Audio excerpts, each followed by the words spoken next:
The book that I decided to read was The Secret Life of Salvador Dalí, which is written by Dalí himself, and it talks about who he was as a child and how that affected him as an adult. Now, an example of this can be shown when he's talking about how aggressive he was as an adult and how that reflects back to when he was a child, when he used to be abusive toward his little sister, his family members, and how he got agitated easily over small little punishments.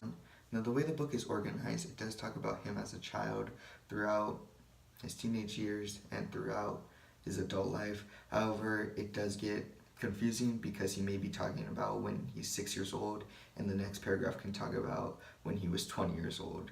Now, Salvador Dali is a famous Spanish painter who created the famous art piece, The Persistence of Memory, and many other different pieces of artwork. However, he does have a huge ego, and it may be reflected back into his writing, give himself more credit than he actually deserves. This book is also super biased since it's written about him, and he's praising himself in the book, not stating anything wrong with him. There is a debate about him being credible or not on Goodreads, stating that he may be just writing about this make-believe world of his interviews going well and his lectures going well. Also on Goodreads, they talk about how since the book is written in first person, we don't get another viewpoint of who Dalí was from another source or another person.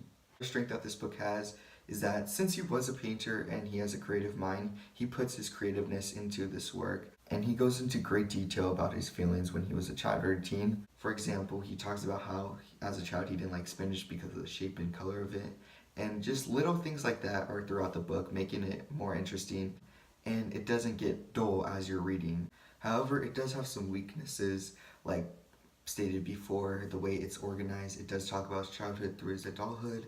However, it does get confusing and you don't really have a certain idea on what part of his life he's on, because he may be talking about him pushing a little kid off a bridge when he's 6 years old to his lecture that he had when he was around 25 years old.